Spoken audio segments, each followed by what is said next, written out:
What's going on, everybody? Welcome into my Week 10 college football predictions. These games are based on ESPN's College Football Pick'em. I'm going to be picking 10 of some of the biggest games of the week. Some kind of off-the-radar games I'll be going into here too. Last week I boasted a 7-3 record on my picks, so pretty good. So we're going to try to improve on that this week. So let's get into it.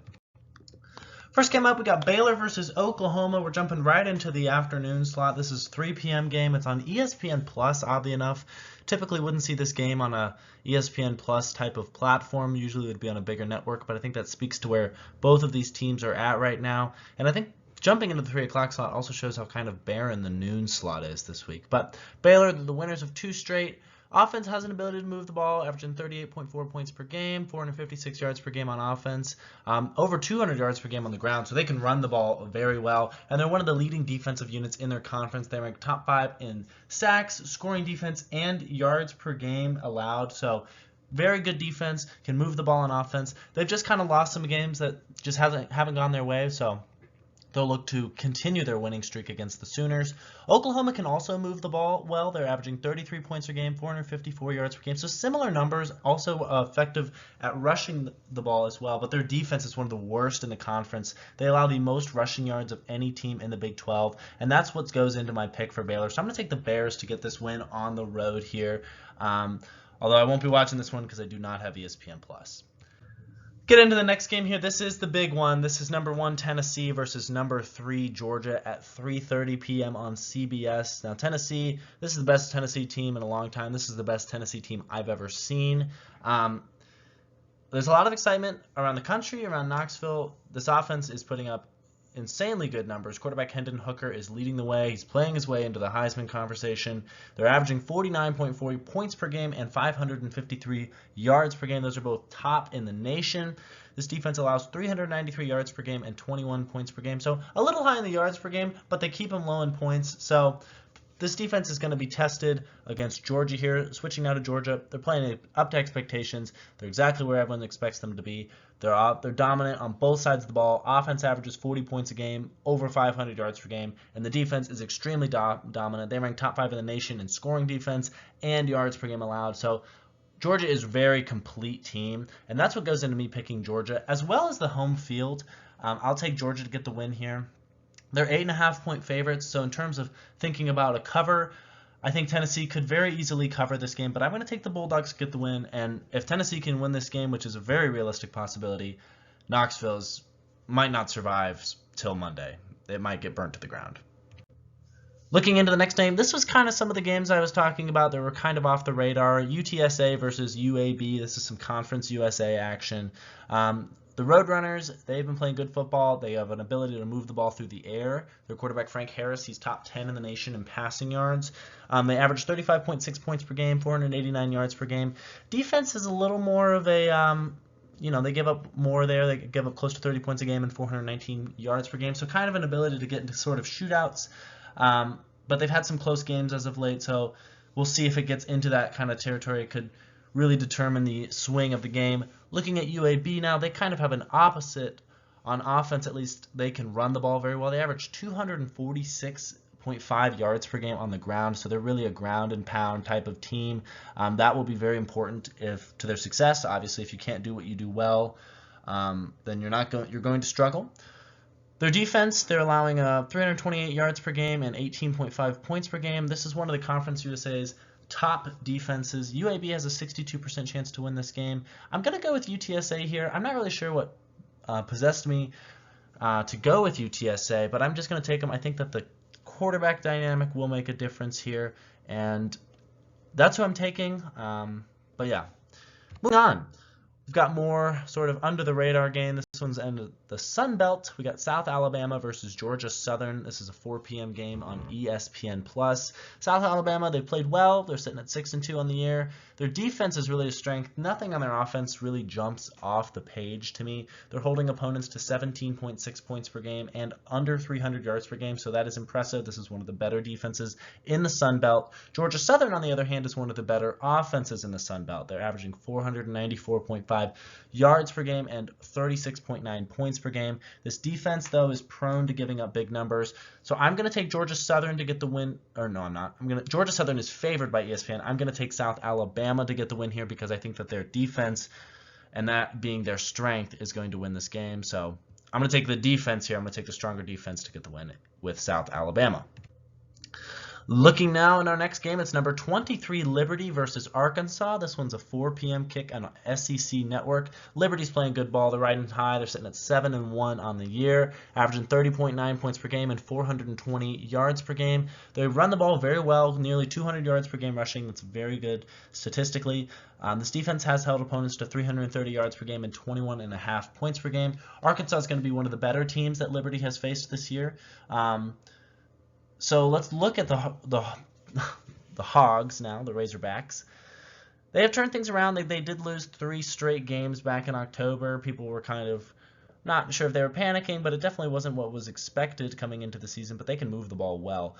492 yards per game, including 245 rushing yards per game. It's very effective rushing ball. And now they have KJ Jefferson back. He's been back for a few weeks. He's healthy, and that was a big reason that went into their 3-game losing streak. So with him back, I really like Arkansas to get the win here because of their ability to move the ball. However, on the defensive side of things, Arkansas has been kind of a problem spot. 31.9 points per game allowed and 458 yards per game. So Liberty doesn't have the most explosive offense, but if Arkansas's defense allows Liberty to hang around, a costly turnover or whatever down the stretch could really swing momentum in this one. But I think Arkansas's offense is going to be too much, and I'm going to take them to get the win.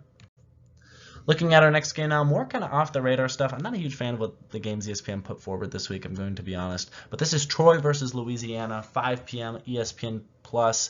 Looking at the numbers for Troy offensively, they're mid. 22.5 points per game, 382 yards per game. Run game averaging less than 100 yards per game. That's never a good sign. This defense for Troy, though, that's where their strength lies, allowing an average of 330 yards per game and 17.6 points per game. Those are some of the best defensive numbers in the Sun Belt. Louisiana, it's similar. They're also kind of a mid-offense, 26.6 points per game, 366 yards per game. Their defense is better than their offense. They're holding opponents to 21.5 points per game and 342 yards per game. So they kind of mirror each other with that defensive strength, and I definitely would expect this to be a low-scoring affair. I could see a 21-17, something in that range. I'm going to take Troy here because I think that their better defense will be the difference in this one. Switching now to the other big game of the week, it's number 6 Alabama versus number 10 LSU. This one's a 7 p.m. game on ESPN. Looking at Bama, they're kind of off the radar a little bit, sitting outside the top 4. They lost to Tennessee. I don't know if people are kind of forgetting about them because there's a lot of good teams ahead of them, but they're still a very talented team that's legit and they could win the title. So they're not out of this hunt, folks. But they're led by quarterback Bryce Young. He's been kind of banged up, but I think he's slowly getting back to 100%. This is one of the best offenses in the country, averaging 43 points per game and 485 yards per game. They're thought of many as the evil empire for a reason. So, they lost one game to Tennessee earlier this year. I don't think that changes their dominance and how well we should, favor Alabama and look into Alabama and really not necessarily fear Alabama, but respect what Alabama does well. On defensive side of things, they kind of got exposed against Tennessee. It was a big problem spot, but their numbers overall are still good. They're holding opponents to 16.6 points per game and under 300 yards per game, including under 100 rushing yards per game. So if you kind of take that Tennessee game out of it, I'm sure those numbers would be even better, but those numbers are with the Tennessee game factored into it. So all in all, how many offenses are really like Tennessee? So Alabama's defense has still played well, statistically speaking, on the year. Looking at LSU now, they've really found their rhythm. They got blown out, speaking of Tennessee.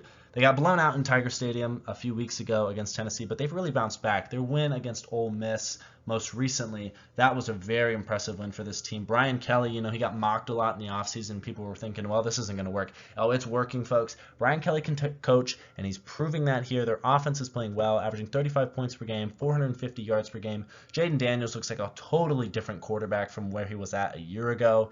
This defense is playing well, too, holding opponents to 21 points per game and 346 yards per game. I think this will be a classic, Alabama-LSU game under the lights. It could get, kind of really competitive probably through 3 quarters, but I think Bama will ultimately pull away, and I'm going to take Alabama to get the win.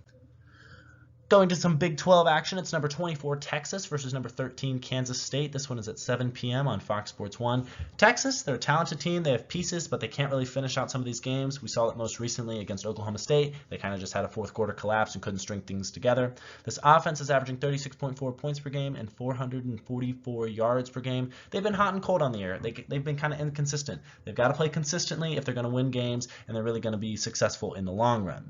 Looking now to Kansas State, they really had probably the most shocking victory of any team last week, a 48-0 shutout over a top 10 team.